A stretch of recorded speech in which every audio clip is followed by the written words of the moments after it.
Every year, my family forgot to invite me to Christmas. I would sit alone in my small apartment, hearing laughter over the phone, watching my parents and siblings celebrate without me. It wasn't just the parties. They would casually exclude me from all the little traditions, the family dinners, the decorating, as if I didn't exist. But this year, I decided I wouldn't be forgotten. I'm Clara, 32, and for as long as I can remember, I've been the one overlooked. My parents, Harold and Janine, always seemed to favor my younger siblings, Luke, 28, and Maris, 26, as if I was invisible in our own home. Their dismissive comments and forgotten invitations wore on me every holiday, leaving me feeling hurt and insignificant. I tried to shrug it off, but year after year, the sting only grew. This year, I wanted something different. I worked hard at my job, finally earning a promotion that I had fought for over years of dedication. I saved diligently, cutting out unnecessary expenses and investing wisely, all with a goal I rarely admitted aloud. That goal was freedom from being forgotten and overlooked. After years of scrimping and planning, I bought a small mountain house. It wasn't just a house, it was my sanctuary, a place where I could finally feel seen and appreciated, if not by them, then by myself. Before we dive into it, tell me in the comments where you're from. I love seeing the different places people tune in from. And if you're new here, don't forget to subscribe so you don't miss more stories like this. I spent days decorating the house, hanging lights, and preparing for a quiet, joyful Christmas on my own terms.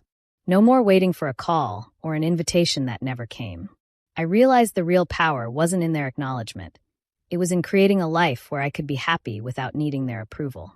For the first time, I felt a flicker of pride instead of pain, knowing that this Christmas, I would celebrate myself. This year, I wouldn't just be a forgotten guest. I would be the host of my own happiness, and nothing could take that away from me. For as long as I can remember, Christmas always felt like a reminder that I didn't belong in my own family.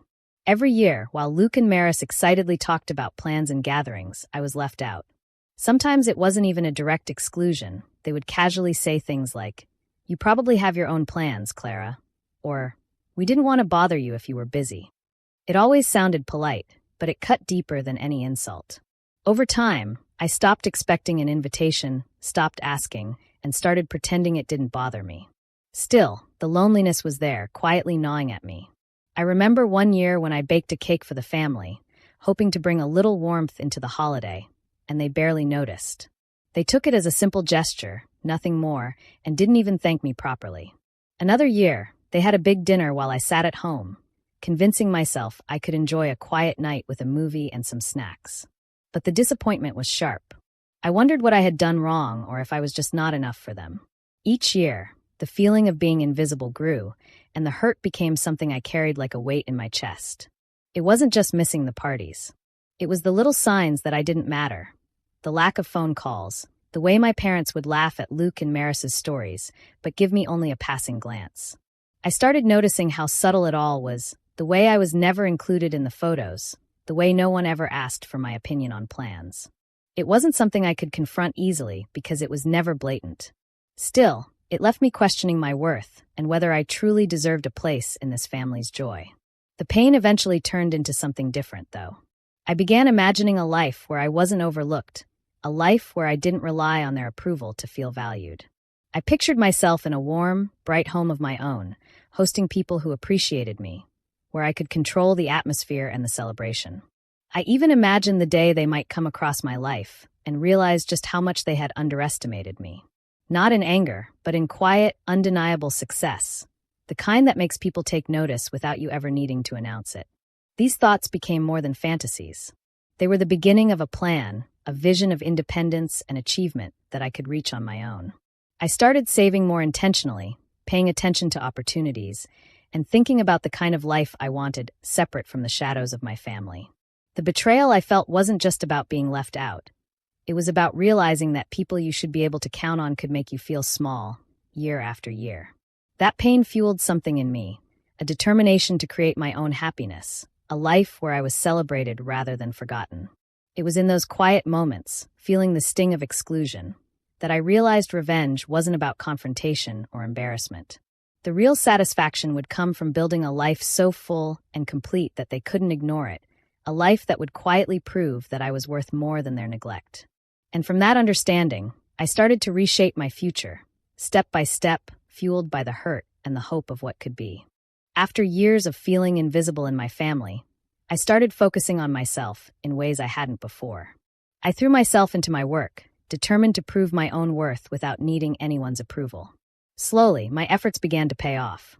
I received recognition at my job, got promoted, and finally felt that the long hours and sacrifices were starting to mean something. It wasn't about showing off. It was about finally being in control of my life, about creating a sense of accomplishment I could own completely. With my growing confidence came careful planning. I saved money diligently, cut unnecessary expenses, and invested wisely, always keeping my eyes on a goal that had nothing to do with anyone else. I wanted security and independence, a place that felt entirely mine, a space where I could be happy on my own terms. After years of working and saving, I finally bought a small mountain house. It wasn't just a property. It was my escape, a sanctuary where the past couldn't follow me. Each room, each corner, represented freedom and the life I had built from scratch.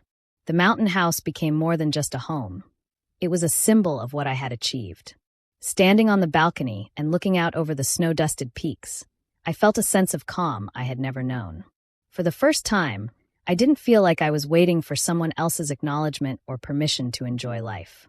The house reminded me that I could create my own happiness, and that my worth didn't depend on whether my family noticed or included me.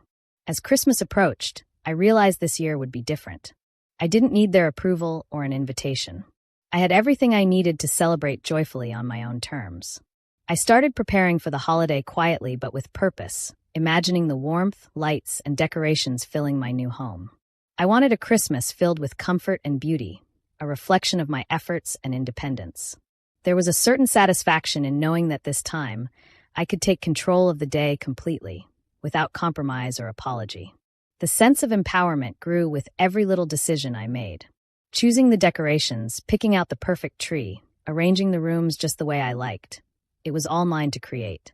For the first time, I could focus entirely on what brought me joy, rather than worrying about being overlooked or forgotten. Each small choice reinforced that I didn't have to wait for anyone to acknowledge me to feel important. In that quiet preparation, I discovered a new strength within myself. I realized that happiness didn't come from others. It came from claiming what I deserved and building it with my own hands. The mountain house wasn't just a house, it was a statement. It was proof that I had risen above the neglect, that I had transformed hurt into determination, and that this Christmas, I would finally celebrate life on my own terms, fully and unapologetically. By the time I had settled into my mountain house, I thought I could enjoy some peace, but I soon realized my family still had a way of sneaking into my thoughts. Luke and Maris somehow caught wind of my new place. I'm not sure if it was through a forwarded mail, a casual mention in conversation, or someone in the neighborhood gossiping, but they knew. A few days later, during a family dinner, they couldn't help but make sly remarks. Luke smirked and said, "So, Clara's building another little cabin somewhere? Must be nice to have endless projects." Maris laughed along, adding, "I hope it's warm enough for you this year." The tone was light, casual, but the sting hit me hard. Even when I was successful, even when I had finally done something entirely for myself, they still found a way to minimize it. It wasn't just about teasing. It was about reminding me that, in their eyes, my achievements didn't matter. They had a way of turning anything I did into something trivial, as if my efforts were invisible or unimportant. For a moment, I felt the familiar ache of being overlooked, the same one I had carried through so many Christmases. But this time, I didn't feel small for long.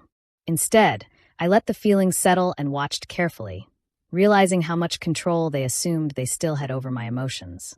They didn't know that this year, I had planned something completely different. I wasn't going to sit quietly while they mocked or dismissed me. The tiny spark of anger that had been building over years of exclusion now turned into determination. I thought about the holidays past, all the times I had been left out, and I allowed myself a quiet smile at the thought that the roles could finally be reversed. I began imagining a Christmas where I was in charge, where I could set the scene and welcome only the people who truly appreciated me. I pictured my house filled with warmth, lights, and laughter, with my family left to realize what they had missed out on. Instead of being invisible, I would be the one holding the space, the one whose presence mattered. The thought felt thrilling, almost like a long-awaited moment of poetic justice. In the days that followed, I started preparing with a careful mind. I arranged the house to be welcoming but impressive, each detail reflecting the life I had built on my own terms. I chose decorations that were elegant but understated, creating a sense of comfort and pride. I wanted my family to see what they had ignored for years, but I wanted it to be quiet, subtle, and undeniable. There would be no shouting, no confrontation, just a gentle reversal of roles, letting them witness my independence and success firsthand. Every plan I made strengthened the sense that this Christmas would finally belong to me. Instead of waiting for their approval or permission, I would take control of the day completely. The more I thought about it, the more satisfying it became to imagine them walking into my world and seeing the result of my years of hard work. Their mockery would fade in the face of something real, something I had created entirely for myself. This Christmas wouldn't be about being invited. It would be about owning my space and my happiness, and finally showing them that ignoring me had consequences they hadn't even imagined. The weeks before Christmas, I threw myself into preparing my mountain house like never before. I wanted everything to feel special, warm, and alive, a stark contrast to the cold feeling I'd carried every holiday when my family ignored me. I carefully chose the decorations, stringing lights along the balcony and draping garlands across the fireplace. The scent of fresh pine filled the rooms as I set up a tree in the corner, picking ornaments that felt meaningful rather than expensive. I even added small touches of sparkle to the windows, so the house would glow like a beacon in the quiet winter night. I didn't invite my family.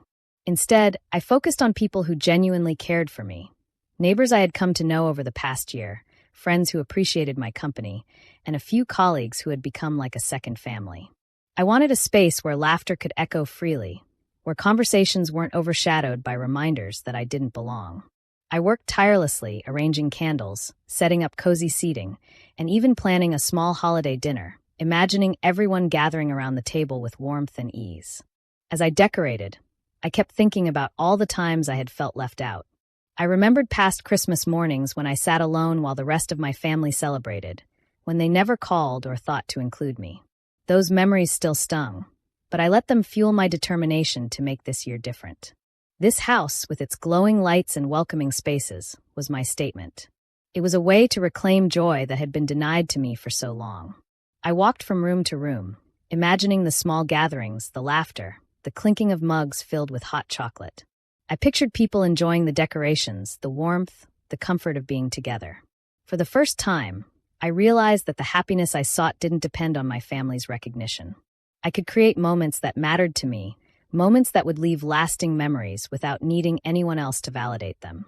In the quiet of the evenings, I'd stand by the large windows, looking out at the snow falling over the mountains, and let a small smile spread across my face. This house was no longer just a building. It had become a sanctuary. Every ornament, every string of lights, every detail was a symbol of independence, proof that I could take care of myself and still find joy. I felt a lightness I hadn't experienced in years, a sense of freedom from the weight of exclusion. I realized that this Christmas wouldn't be about waiting for someone to include me or hoping they would remember me. It would be about claiming my own happiness fully and unapologetically. The house, glowing and alive, reflected not just the season but the effort, care, and love I poured into my own life. This time, the joy would be mine completely, and I would celebrate it without hesitation, without compromise, and without waiting for anyone's approval. This Christmas, I finally felt like I belonged, inside my own home, inside my own happiness, and inside the life I had built entirely for myself. A few days before Christmas, I heard that my parents and siblings had caught wind of something. Apparently, someone had mentioned that I was hosting a small gathering at my mountain house. I wasn't sure if it was Luke or Maris who had passed the information along, or if it had spread through a neighbor, but the point was they knew. I expected them to show up eventually, and when they did, I made sure I was prepared, but in my own way. On Christmas Eve, there was a knock at the door. When I opened it, Harold and Janine stood there, dressed as if they had come for a casual visit, with Luke and Maris trailing behind. They looked around, trying to appear nonchalant, but I could see the surprise in their eyes. The house was lit up beautifully, the tree sparkling, the rooms warm and inviting. It wasn't just a gathering. It was a celebration that reflected everything I had built for myself. Their casual smiles faltered when they took it all in, realizing immediately that this wasn't just a simple get-together. I welcomed them in with a polite nod, keeping my expression calm and collected. I didn't gush over their arrival, didn't offer special attention, and didn't try to mask the fact that they were uninvited guests in a space I had prepared for people who truly valued me. I showed them the house in a quiet, measured way, walking them through the rooms and letting the decorations speak for themselves. My goal wasn't to shame them, but to maintain control, to let them see the life I had built without needing their approval or involvement. They tried to make small talk, glancing around as if to gauge my success. Maris commented on the tree, saying, "It's different from what we expected." And Luke added, "Looks like you went all out." I smiled politely, letting their words hang in the air. I didn't offer explanations or excuses, didn't try to impress them further. I simply allowed them to witness what they had ignored for years, letting the quiet impact of my preparations speak louder than anything I could say. Throughout their visit, I kept a subtle distance. I didn't pull them close, didn't make special offers, and didn't guide the conversation toward memories of past holidays. The power of the moment came from the fact that they were guests in my space, observing the fruits of my independence and success, while I remained steady, composed, and in control. Inside, I felt a mix of satisfaction and calm resolve. Seeing their reactions, the surprise, the unease, the subtle attempts to seem at ease, confirmed what I had known all along. This Christmas, I had shifted the balance. I was no longer the one left out, the one overlooked, or the one forgotten. Instead, I was the one setting the stage, defining the experience, and quietly proving that my happiness didn't require their recognition. By the end of the visit, it was clear that the roles had changed. I didn't need to say a word. The house, the warmth, and the thought I had put into every detail conveyed everything they needed to understand. For the first time, they weren't the ones in control. They were simply there, witnessing the life I had carefully built for myself. I led them through the house slowly, pointing out things I had done over the past year. The furniture was carefully chosen, every piece reflecting a style I liked, not what anyone else would approve of. I showed them the new kitchen cabinets I had picked out, the cozy reading nook by the fireplace, and even the little garden I had started outside. Each detail was quiet proof of the life I had built on my own. I didn't brag or raise my voice.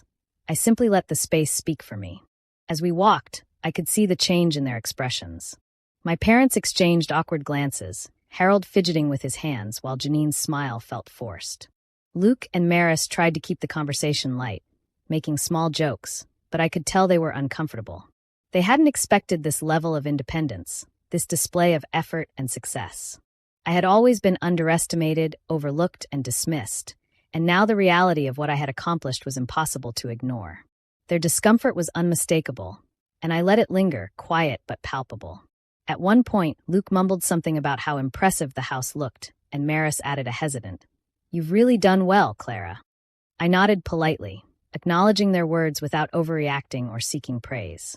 They attempted small apologies, trying to smooth over years of neglect with quick statements like, "We didn't mean to exclude you before," or "We should have been more thoughtful." I didn't need to respond. Their awkwardness and the tone in their voices were enough. The unspoken acknowledgement of their mistakes was far more powerful than any confrontation I could have staged. I watched as they slowly realized that the years of overlooking me had consequences, not in anger, but in the undeniable fact that I had moved forward without them. This wasn't about revenge in the sense of humiliation. It was about the quiet, steady shift of power. They were visitors in my world now, seeing what they had ignored for so long. The balance had reversed. I no longer needed validation from them to feel worthy or accomplished. Throughout the tour, I maintained my calm, letting the house and its details tell the story of my effort, patience, and resilience. The lights, the warmth, and the careful touches I had added emphasized a life built deliberately, with thought and care. I could see the realization sinking in for them. I had succeeded despite their neglect. By the time we finished walking through the house, the atmosphere had changed. My family's attempts at light conversation were strained, and their eyes often flicked toward me, searching for cues or reassurance. I didn't offer any. I simply allowed them to experience the reality of my growth. Their unease, the subtle guilt and admiration in their expressions spoke volumes. In that quiet, understated way, I let them feel the consequences of years of overlooking me, and I felt the satisfaction of justice without a single word of scorn. For the first time, I realized that revenge didn't need to be loud. It could be calm, composed, and absolute, built entirely on the undeniable truth of my success and independence. After the small gathering ended, I asked my parents to step aside with me for a moment. I wanted a private conversation, away from Luke and Maris, a chance to finally say what had been building inside me for years. Standing in the quiet corner of the living room, I looked at them and spoke with calm clarity. "Every year you forgot me," I said, my voice steady. "But I never forgot myself." The words felt heavy in the air, carrying the weight of all the holidays I had been left out, the dinners I had missed, and the traditions I had silently watched from a distance. Harold opened his mouth, then closed it again. For once, he had no words to soften or excuse the neglect. Janine shifted uncomfortably and tried to explain herself. "We didn't mean to hurt you, Clara," she began. "It was never intentional." But I didn't interrupt her, because I didn't need her excuses. I wasn't seeking pity, apologies, or validation. I simply wanted her to hear the truth of what I had felt every year, and to understand that it had mattered deeply to me. As I spoke, I felt a strange mix of relief and empowerment. I wasn't pleading for recognition. I wasn't demanding that they change. I was simply stating the reality that had shaped me. The years of feeling overlooked, the quiet pain of exclusion, and the determination I had developed as a result. My voice didn't waver because I was finally holding the space for myself, finally claiming my own experience as valid and real. For a long moment, they didn't respond. I could see it in their eyes, the realization dawning that their actions or inaction had left a mark far deeper than they had imagined. It wasn't just a forgotten invitation or a missed dinner. It had been years of subtle dismissals, of moments where I felt invisible in my own family, of repeated reminders that I wasn't a priority. And now, facing me in this confident, self-assured form, they had to confront the consequences of their neglect. I didn't raise my voice or gesture dramatically. I didn't need to. The quiet weight of my words and the calm strength in my posture carried more impact than any argument could. I wanted them to feel the truth, not to argue about it, and in that silence, the effect was undeniable. They were no longer just parents. They were witnesses to the strength I had built from the years of feeling forgotten. After a few moments, Janine's eyes softened, and Harold looked away, lost in thought. I knew they were beginning to understand, finally, the effect of their consistent exclusion. I didn't gloat. I didn't demand their admiration. I simply let the truth exist between us. It was enough that I had spoken it, enough that they had to face it, enough that I no longer carried the burden of silence. For the first time, I felt completely in control, not of them, but of my own story. I had stated the truth, and it was enough. Christmas morning arrived, and the house was filled with a warmth I had never felt with my family. The tree glowed softly in the corner. The smell of pine and cinnamon floated through the rooms, and the laughter of people who genuinely cared about me echoed across every space. Friends and neighbors gathered around, bringing food, stories, and smiles. It was chaotic in the best way, joyful, full of energy, and completely mine. I didn't have to compete for attention or worry about being overlooked. For the first time, the celebration felt like it belonged to me entirely. As I watched everyone enjoy themselves, I felt a deep sense of contentment. Each smile, each toast, each shared story reinforced the reality that I had built something meaningful without needing approval from my family. The people around me weren't just polite guests. They were genuinely invested in my happiness. Their presence reminded me that I didn't need anyone's validation to feel worthy or appreciated. I could create joy from my own choices, and it was more fulfilling than I had imagined. Meanwhile, I noticed subtle changes in my family's demeanor. Harold and Janine, Luke and Maris, lingered awkwardly near the edges of the room, unsure how to participate. They weren't uncomfortable because of anything I said or did. They were unsettled because they were witnessing the life I had constructed without them. My laughter, my warmth, my confidence, they had missed all of this for years. I could see it in their faces, the realization that their neglect had cost them the chance to share moments like these. I didn't need to point it out. The truth of my happiness was enough. The mountain house itself seemed to reflect everything I had worked for. Every corner, every decoration, every small detail of comfort and beauty represented independence. It wasn't just a building, it was a haven. The snow-dusted peaks outside reminded me that I had created a space where I could be safe, celebrated, and fully myself. For the first time, Christmas felt like freedom rather than loneliness. I moved through the rooms, greeting friends, arranging food, and enjoying the small moments that I had planned with care. I wasn't rushing to meet expectations or make anyone happy. This celebration was entirely mine, built from my own choices, patience, and determination. It was a quiet triumph, not loud or boastful, but deeply satisfying. By the end of the day, I felt a sense of peace that had eluded me for years. I had finally prioritized myself, my happiness, and my sense of worth. The people who mattered were with me. The house glowed with warmth and life, and my family had no choice but to acknowledge, silently, the life they had neglected. I didn't need their approval to feel whole. I had everything I wanted: joy, independence, and the knowledge that I could celebrate fully on my own terms. For the first time, I understood what it meant to be truly free. My happiness wasn't tied to anyone else, and this Christmas, I had claimed it entirely for myself. Sitting in the quiet of my mountain house after the guests had left, I finally allowed myself to reflect on everything that had happened over the past year. The memories of being excluded, overlooked, and dismissed by my family no longer brought a sharp ache. They had transformed into motivation. I realized that all the hurt I had carried wasn't wasted. It had pushed me to build a life where I could never be ignored again. The revenge I had quietly envisioned wasn't about embarrassing anyone or forcing them to apologize. It was about creating a life so full and independent that their neglect no longer held power over me. I thought about every Christmas I had spent alone, the quiet evenings when I felt invisible, and the subtle ways my parents and siblings had reminded me that I didn't belong. Those experiences had shaped me, teaching me resilience and patience. I had taken the pain and turned it into something tangible: a home, a sense of accomplishment, and a life where I could finally celebrate on my own terms. The mountain house wasn't just a property. It was a symbol of my determination and the freedom I had earned through years of effort and self-reliance. Looking around the rooms, I felt a deep sense of pride. Every decoration, every corner of warmth, every detail of comfort reflected the life I had deliberately created. I no longer needed anyone's validation to feel worthy or important. I didn't need my family's recognition to confirm my success or my happiness. For the first time, I understood that empowerment comes not from proving others wrong, but from claiming control over your own life and refusing to let past betrayals dictate your future. I remembered the subtle shifts in my family's expressions during their visit: the awkward glances, the quiet acknowledgement of my achievements, the uneasy attempts at conversation. I didn't respond to their discomfort with anger or confrontation. I simply let them witness the reality of what I had built: a life of independence and strength. That quiet, understated presence of power felt far more satisfying than any dramatic retaliation could have. My revenge wasn't in shaming them.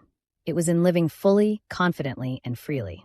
In that moment, I felt a calm sense of clarity.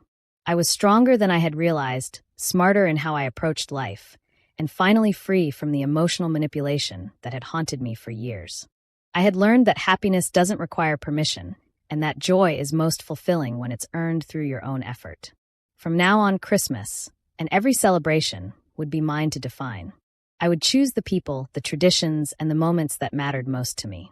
I had discovered that true power comes from self-respect, from building a life that cannot be ignored or diminished. The house, the warmth, the laughter I had shared with those who valued me, all reminded me that I was finally in control. No matter what, I would always celebrate on my own terms, fully and unapologetically, because I had learned the most important lesson of all. My worth was never determined by anyone else, and my joy would never again be limited by their neglect. Do you think I was right to finally celebrate Christmas on my own and let my family see what they missed, or should I have tried to include them? I'm curious about your thoughts. Share them in the comments.